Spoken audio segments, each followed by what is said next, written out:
तो चलिए 21 जुलाई को बनने वाले हरियाणा करंट अफेयर के क्वेश्चनों को हम रिवीजन कर लेते हैं। वैसे मैं आपको बता देता हूँ कि 18 जुलाई के बाद मैंने वीडियो नहीं डाली थी, तो 21 जुलाई की वीडियो में ही मैंने 19, 20 और 21 तीनों ही दिन के सिर्फ इम्पोर्टेंट क्वेश्चनों को ही शामिल किया है, क्योंकि डेली के जो क्वेश्चन बनते हैं उनमें कुछ इंपॉर्टेंट नहीं हो पाते हैं।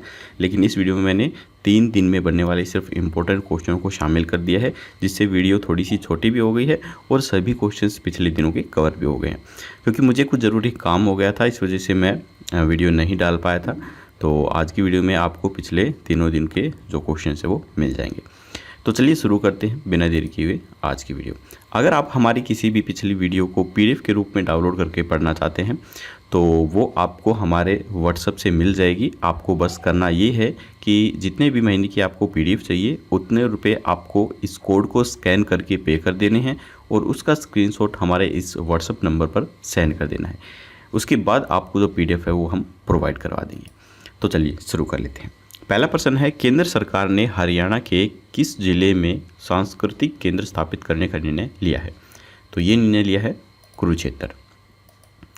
हरियाणा के कुरुक्षेत्र में एक सांस्कृतिक केंद्र स्थापित किए जाने की केंद्र सरकार ने सैद्धांतिक स्वीकृति प्रदान कर दी है। इसके साथ ही अंतर्राष्ट्रीय सूरजकुंड क्राफ्ट मेला को और अधिक भव्य बनाने व विस्तार देने की दिशा में भी केंद्र सरकार व हरियाणा सरकार के द्वारा योजना तैयार कर संयुक्त रूप से कार्य किया जा रहा है। केंद्र सरकार के द्वारा कुरुक्षेत्र में भी एक नॉर्थ जोन कल्चर सेंटर स्थापित किए जाने की सैद्धांतिक रूप से स्वीकृति प्रदान कर दी गई है। वर्तमान में पटियाला में नॉर्थ जोन कल्चर सेंटर स्थापित है।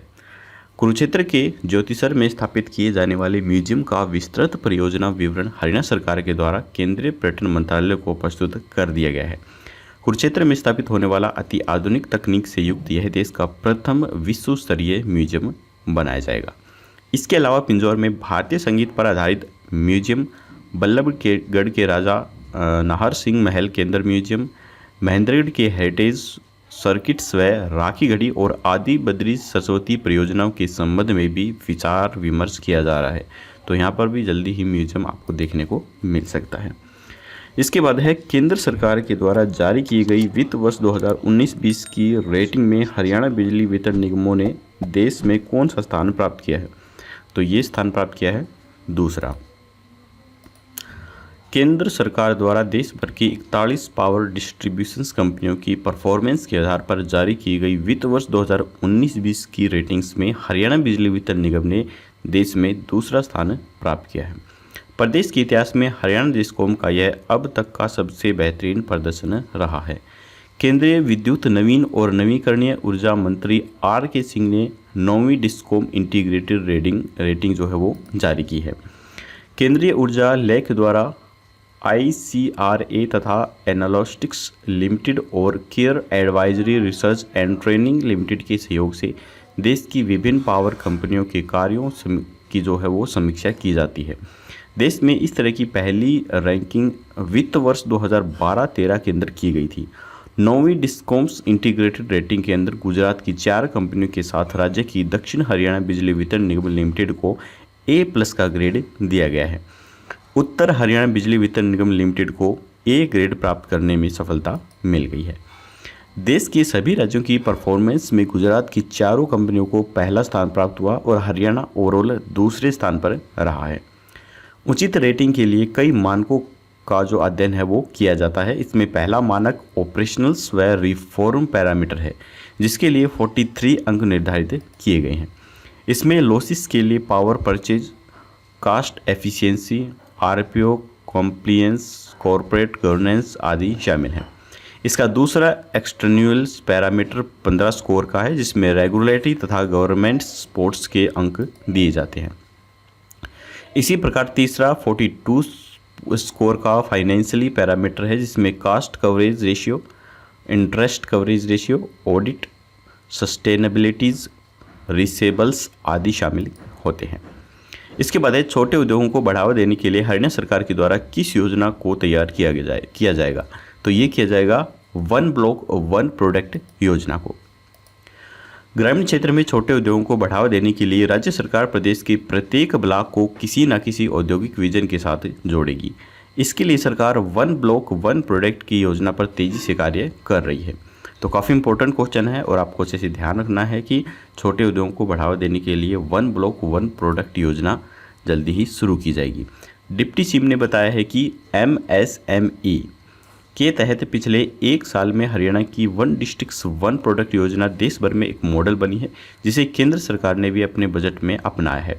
राज्य सरकार प्रदेश के 137 ब्लॉकों में वन ब्लॉक वन प्रोडक्ट की योजना बना रही है, जिसमें common service, lab testing, packaging, transportation, accountancy आदि सुविधाओं की व्यवस्था उस क्लस्टर में ही स्थापित करेंगी।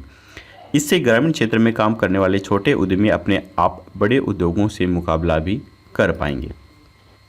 दुष्यंत चौटाला ने कहा है कि आज आधुनिक उत्पादों के कारण हाथ के कौशल से तैयार किए गए रचनात्मक उत्पाद जैसे कि छाबड़े, कॉटन, चंदन की मालाएं आदि लुप्त हो रहे हैं, लेकिन इन पुराने उत्पादों को बनाने वाले हस्तशिल्पकार आज भी गांव के अंदर मौजूद है।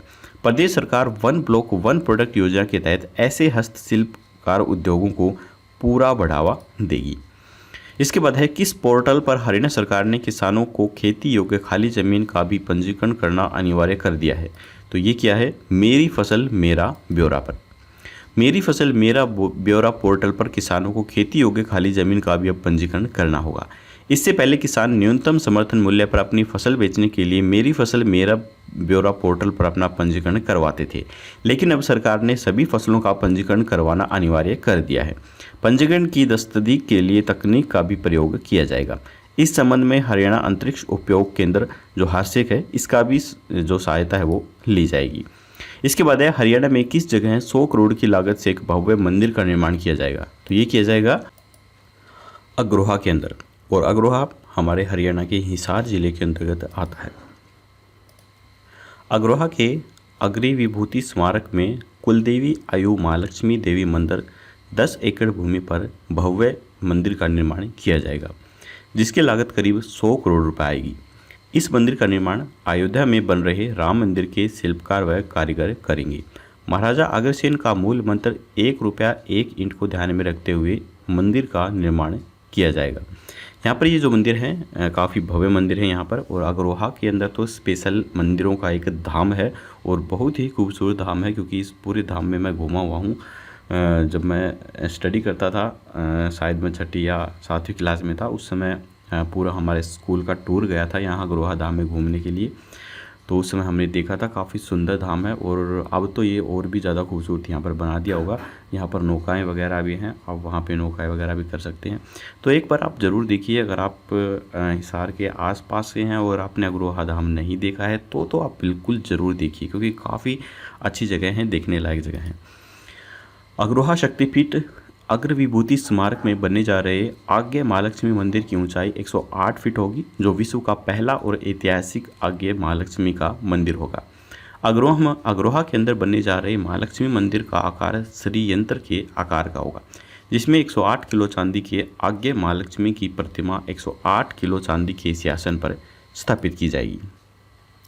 इसके बाद हरियाणा के किस समाचार पत्र का नाम golden book of world record में दर्ज हुआ है। तो ये हुआ है दैनिक भास्कर का।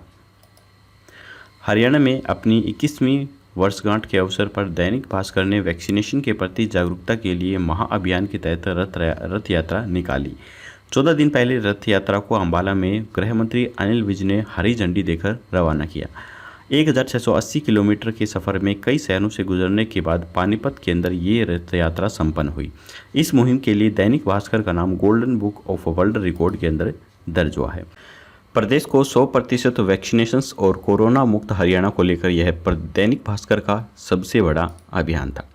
इसके बाद हरियाणा के किस गांव में राज्य का पहला राष्ट्रीय रोग नियंत्रण केंद्र स्थापित किया जाएगा। तो ये किया जाएगा नंगल गांव के अंदर। प्रदेश का पहला राष्ट्रीय रोग नियंत्रण केंद्र अंबाला कैंट में कराधान के नज़दीकी गांव नगल की पंचायत जमीन पर बनेगा।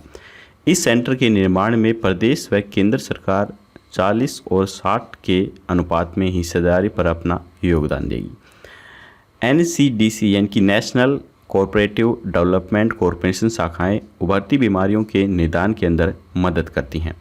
इसके लिए आधुनिक उपकरणों के साथ प्रयोगशालाएं भी बनाई जाएंगी। NCDC का यह प्रोजेक्ट करीब 2000 करोड़ रुपए का है। NCDC राज्य में रोग की निगरानी, प्रकोप की जांच, प्रकोप से निपटने के त्वरित उपाय व इसकी क्षमता को बढ़ाएगी, जिसमें हर प्रकार के टेस्ट भी किए जा सकेंगे।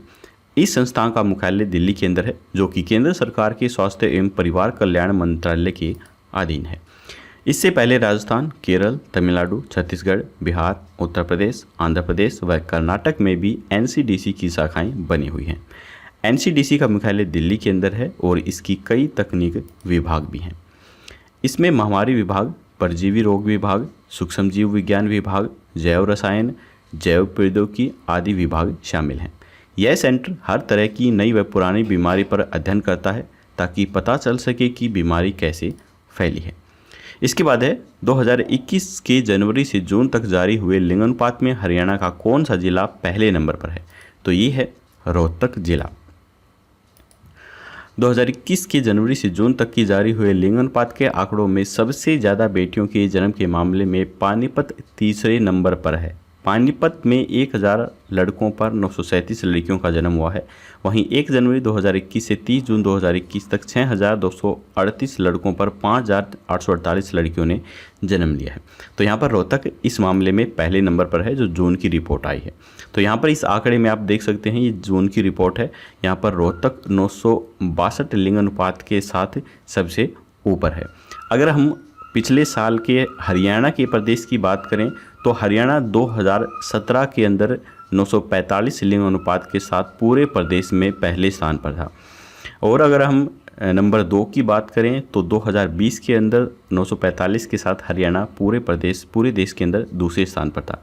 और अगर अब फिलहाल जून 2021 की बात करें तो पूरे भारत के अंदर हरियाणा 937 के साथ तीसरे स्थान पर है।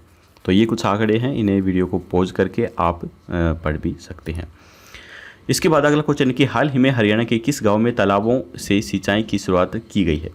तो ये की गई है तेपला, जाखोदा व कल्पी के अंदर।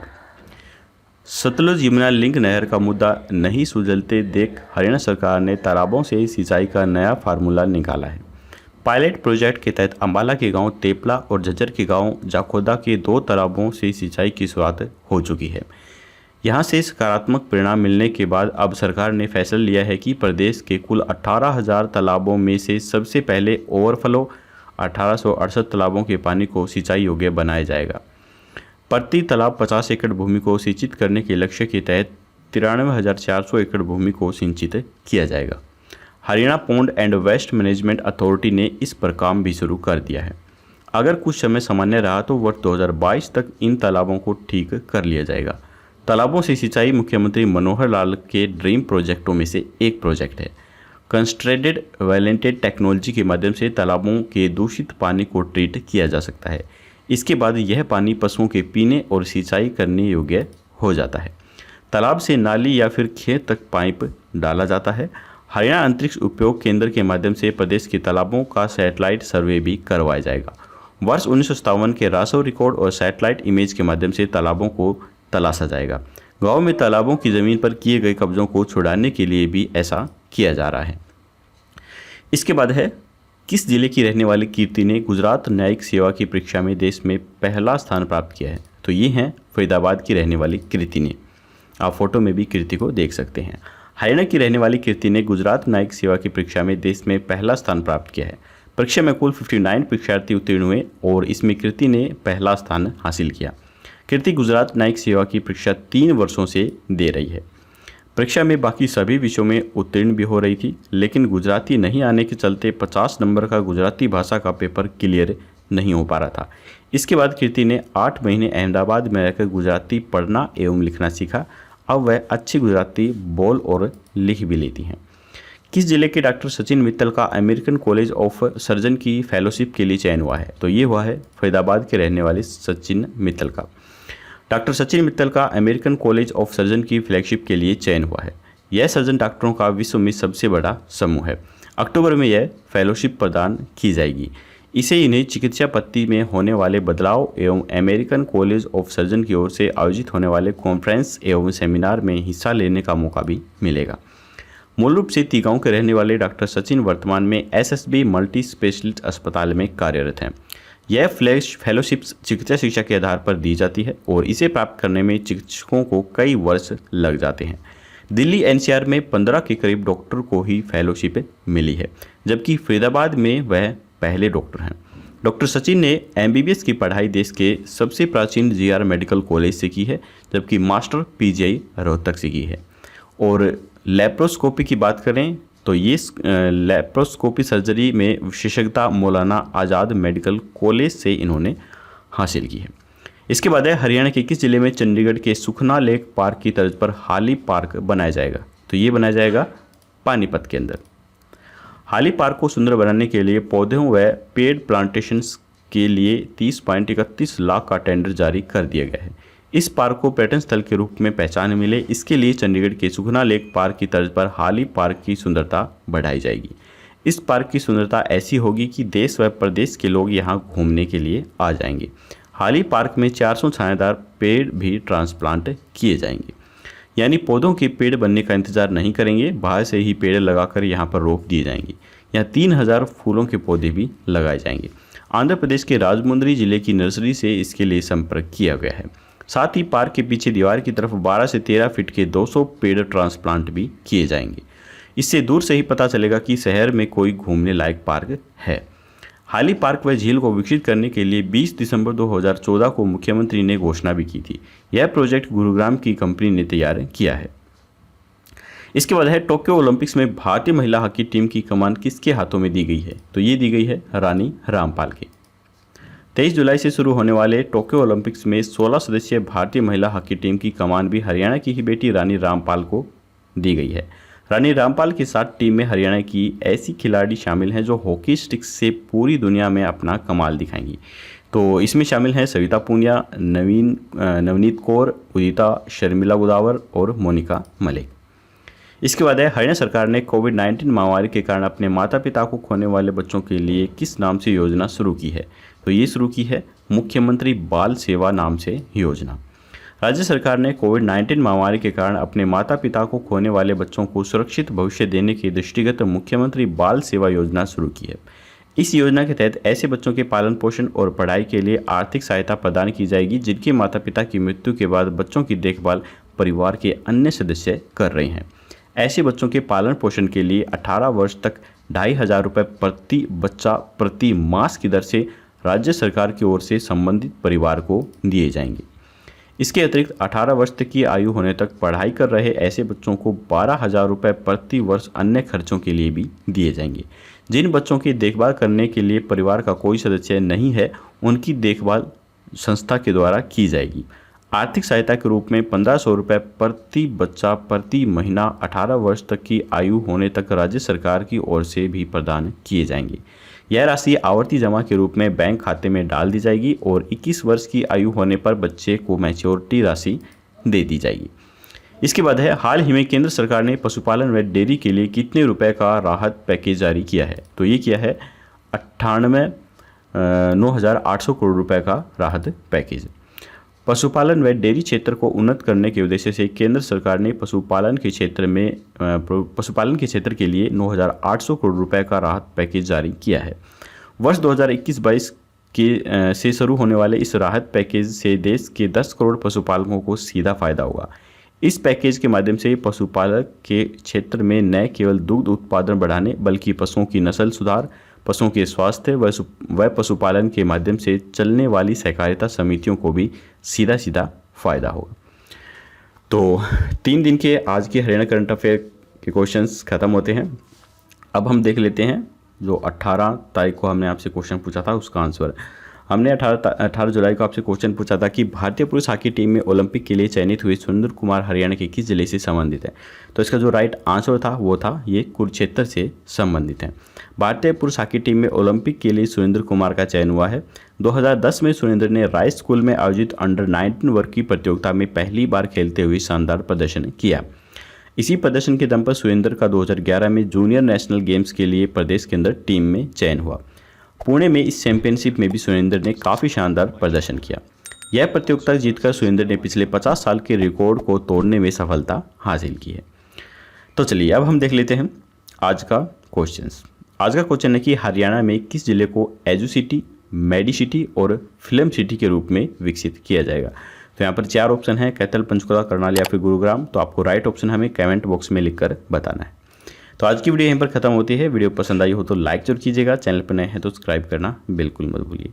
कल मिलेंगे ऐसे एक नई वीडियो के साथ, तब तक के लिए जय हिंद, जय भारत।